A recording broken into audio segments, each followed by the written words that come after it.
Hello, hello. How's everyone doing today? Good? Are you having a good time? Yes. How about the little one? Raise your hand. Clap really loud if you're having fun.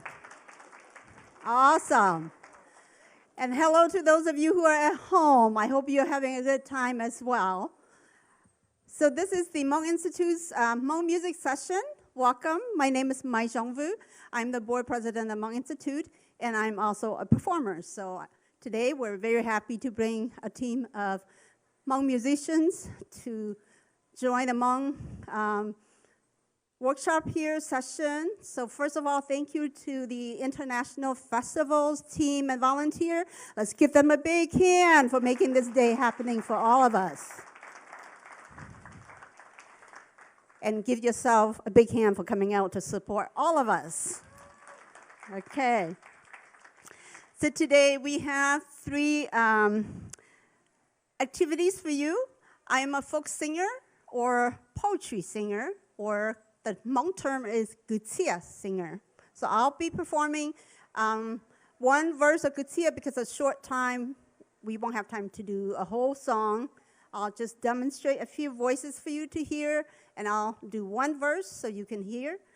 And then we'll have Mason come up, and Mason will talk to you a little bit about Hmong Keng and what does that entail, and he'll perform. And then you enjoy our last performance is our group of Keng dancers and performers, okay? So a little bit about Hmong music. Hmong music can be voice, could be as simple as a piece of banana leaf that when you walk out to the farm, you just take from the banana and blow away your loneliness while you walk to the garden. Or you can carry the Keng instrument and blow away as you walk to the farm and heal your soul as well. Or you could do the same thing with the flute. We have all types of different bamboo flutes, which we don't have any musician that's playing flute today, but if you look at Hmong music, you see a short like this to medium to really long, and there are all kinds of different kinds of da. So da is flute, and da is made out of bamboo. We also have poetry song, which is gutia, what I will be singing. Or we have riddles, lots and lots of riddles that is also integrated into Hmong music. And we also have we call ludo, is also part of the music. So there's lots and lots of different kinds of Hmong music. Today we're only doing two kinds, gutia and Keng, all right? So again, I am a gutia singer, and I am a gutia singer because of situation. So when I went away to college, I was really lonely in the 80s. 80s, the girls hardly go to college because, you know, A, we're new to the country, B, is also only reserved back home for the boys. So anyway, out of my loneliness, I came home and shot my parents when I say, I want to do a gutia album. And they look at me like, crazy? But because I was so lonely at school, at the chapel when I was doing my piano, soon my finger would stop and my chanting would come out and chant away my emotions of missing home, missing my parents, frustrating with the whole world, everything that's not going well. So that's how I learned gutia, and that's how I learned to become a singer. And ever since then, I love performing because, you know, it's a one-way street, right? You can't argue with what I sing to you. And the beautiful thing about Hmong gutia is it has to rhyme, but in between the rhyme, as a singer, you have the opportunity to be as creative as you want and improvise the message, right? So today I'm gonna sing a few different voices so you guys can understand. Voices, styles, all of that depends on locations. Where do you live in Laos? Hmong in China has a different way of singing. Hmong in Vietnam has a different way of singing. I am Hmong from Laos. So Hmong in America are product of Vietnam. So all of us come from Laos. And so in Laos, we have two dialects. We sing about 4 or 5 different styles. Okay? So you can hear things like the white Hmong. Very commonly, you hear the voice, ni ya, right? Or you can hear the latest one. In Long King, it started. It go, oh, this is the one from Long King. Ni ya, and then the older version is, ni ya ya,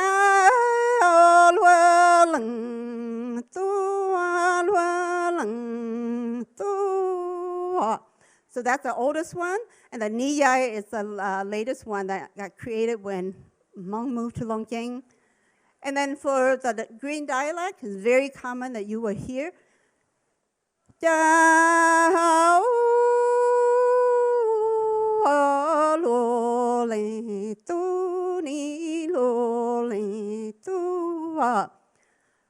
Or you will also hear people in different regions that also belong to the white dialect singing, 我家乡那路远路冷，路冷，路。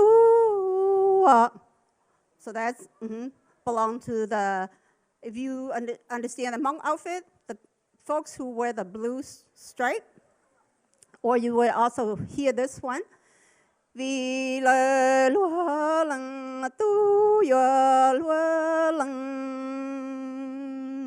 tu.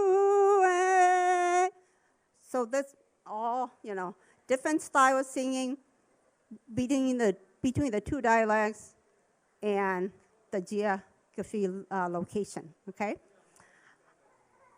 What? Hmong in Sinh Quang.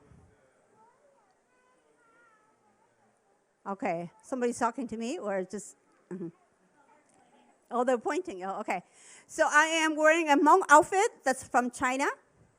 Hmong in Laos wear a lot of black, like you'll see in the performer. I wear this to perform because this is an outfit made for me when I went to China back in 1995 to perform at the Beijing conference.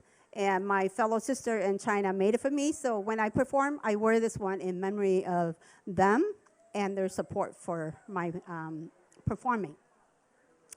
All right, so I will demonstrate one verse for you. Again, Hmong poetry singing or gutia, you have to have 2 rhymes. And in between, you can improvise. This verse is going to be a love story. So in Laos, this is one gentleman and his lady. They've been living in the same city. They dated and they were, getting ready to get married, but his parents were able to afford to send him off to America to study. And so she's singing to send him off. Okay? And I will sing it in the voice, 我家乡呢? Okay? Let me get a sip of water. Hang on.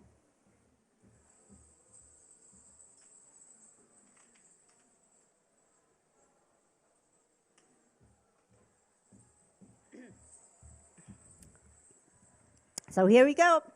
See if you can sing it after I do, right? That's the goal, okay?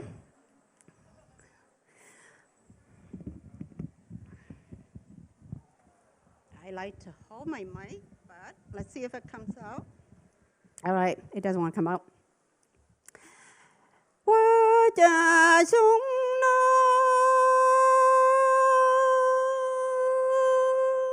那路远路冷，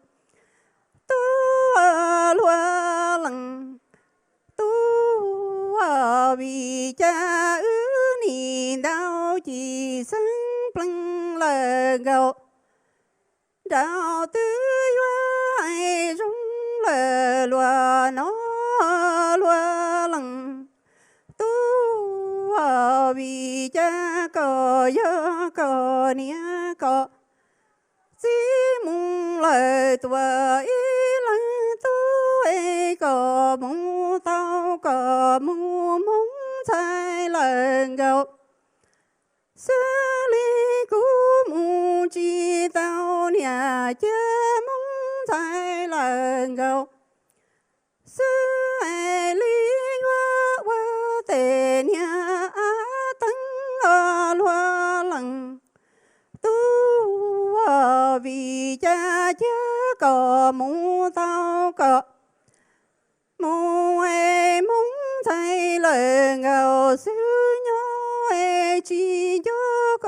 lại lộ chỉ cho có chỉ muốn thay lời ngầu xử lý của nhà vua mù mua ta ư tệ nhà cũng gầu lại cũng trao tệ nhà chơi nhỏ mùng lời tòa qua lũ chơi sinh ở loa lăng tu ở vì cha cha có mùng tao có mùng em mùng thay lời gầu xứ nhà mùng chi tao yếu quá tề nhà á trâu tu dung đỏ mù tòa lời yếu cho tòa loa lăng tu ở vì cha có mù tao có mù em mong thay lời gầu xử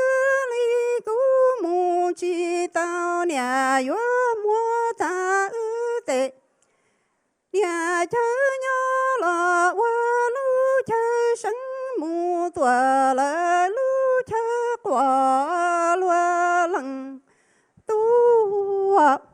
All right, that's the verse.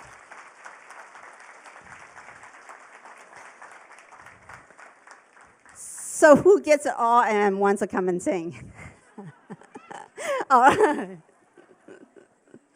Come.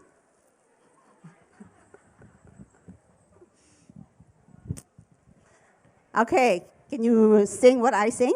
Okay. Okay. Okay. Is that it? Yes. Okay. Thank you. All right, let's give her a hand for. Okay, you can go sit down. Thank you.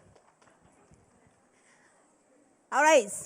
So that's all for me. I know we don't have a lot of time. I'm going to ask Mason to come up. And again, Mason is a kung performer.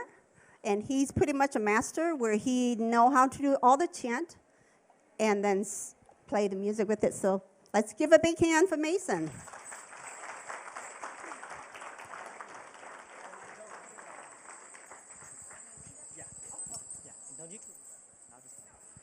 All right.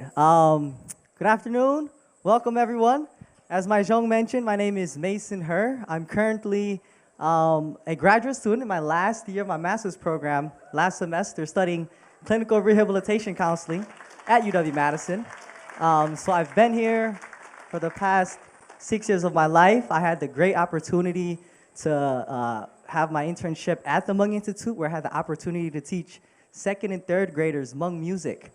So I'll go ahead and explain a little bit about my story about why I started playing the instrument. At first, it was kind of bribery by my father and my mother, right? You want toys, you want the new hot cars, you have to play this instrument and learn, right? So I went ahead and played the instrument, and after that, it was music to my ears. I loved how I could play the instrument and I could zone out. So similarly with my college experiences and all the papers and homework that I have, when I'm stressed, I play this instrument as a therapeutical method to deal with my stress, in which when I teach music to second and third graders, I try to use this instrument as a way to promote leadership, unity, and prosperity to the younger youth, especially our younger youth in our community. I'd also like to thank our cultural preservers, such as my Zhong, who has the ability to teach these instruments and teach these concepts to us. So thank you to all of the cultural preservers out there, not within our community, but within your communities as well. This thing indeed is used for several purposes. This instrument comes with our transnational journey as Hmong people from the mountains of China to Laos to Thailand and here into the United States. We have this instrument, some in France as well. So this instrument carries a lot of value, just not music and our tonal language, but our history, our rich culture and unique culture of, again, our displacement in our history. Back then, we used this instrument for two reasons. One, for funeral services, and the second, for weddings. We would play this at weddings to bless the newly wedded couple for a long-lasting marriage. And secondly, we would use this for funeral services. So I call this an instrument connecting two realms. in our belief, in our Hmong culture, we believe that there are two realms, the spiritual realm and the mortal realm here on earth. And we play this instrument at funeral services to communicate with the spirit, with the deceased spirit, whether we're giving them money to the afterlife, or we're giving them livestock to the afterlife, or to communicate words of blessings back to their mourning family.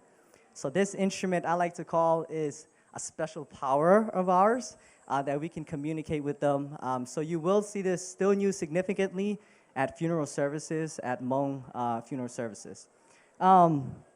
So this is as you can see here, it's not a weapon, right? I have a cool story that when I would carry this around campus, going to music lectures, I would get this weird look. I've had a family member reported to the police that we were carrying a weapon, right? Kind of looks like a sword, but it is indeed an instrument. All right, this isn't an instrument. These can range up from as small as 3 to 4 feet as those you'll see, as long as to 6 to 7 feet. It is a aerophone. It's a woodwind instrument, a free reed aerophone. So it is made out of 8 parts. The first part is this wind chest here, in which we use rosewood, peach wood, we use African mahogany, depending on the preference of the craftsman. We hollow it inside and we stick the 2 halves together. This bamboo here, we can't get in this region, so we order it across seas from Thailand and Laos from family members. It's smoked, cured, and aged, and then it's sent over to us. And then we go ahead and poke 6 parallel holes here into the wind chest. And it has to be specified to the size and the length of the bamboo. From there, within the bamboo, the 8th part, the last part, is a brass reed. The brass reed indeed is an alloy, so it's made out of multiple metals.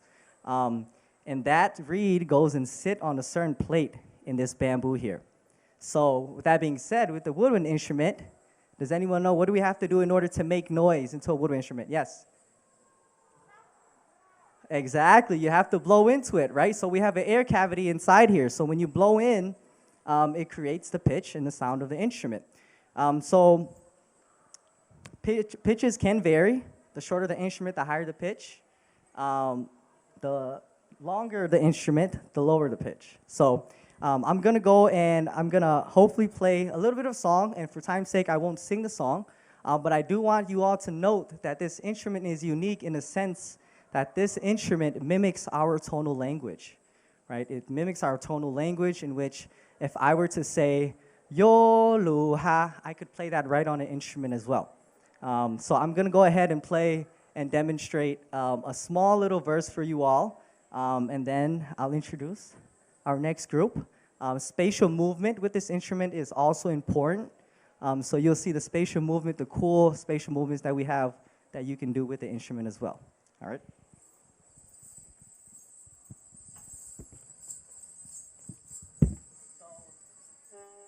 This indeed is one of the very first few songs that I learned. And let's see if all of you can take a stab at it, okay?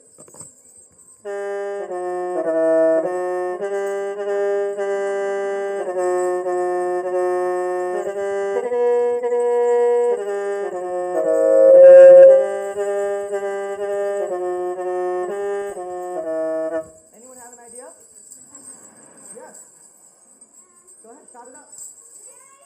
Exactly, Mary had a little lamb, right? So this is indeed playing this instrument at the age of 7 or 8. I played this very first song, and it was music to my ears, and now I'll go ahead and play another song for you all. I encourage you all to close your eyes however you want to listen to it. Be mindful with how I play the instrument. Listen to the tone and the pitch of the instrument, and I'll play a mini small segment for you all. All right?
practice a little bit of our instrument, all right? So with that being said, thank you all for listening.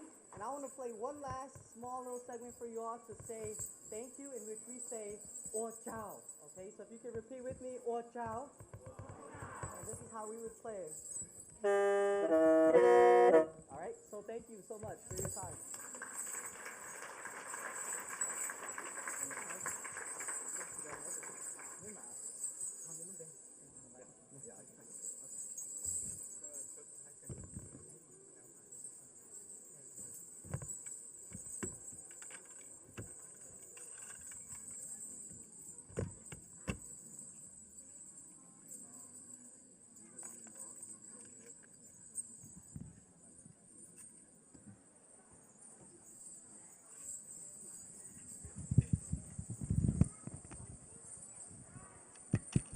Hello. Hi, everyone. My name is Jor, Jackie, Nathan, and Suchar, and we are the Madison Cling Group here in Dane County, Madison. We've been learning for about 3 to 4 years, and we're really excited to showcase our talent today or our culture. And we hope you guys sit back and relax and enjoy us today. Thank you.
How's that? Do you guys like their dancing?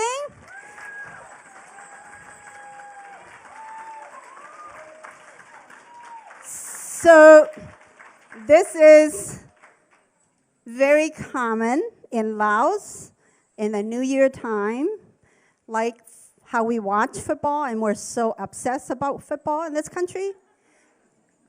These guys will prepare all year long to do competition during the new year, and they will be surrounded with people watching to see who's going to win. And if you want girl, this is the best way to get girls, right?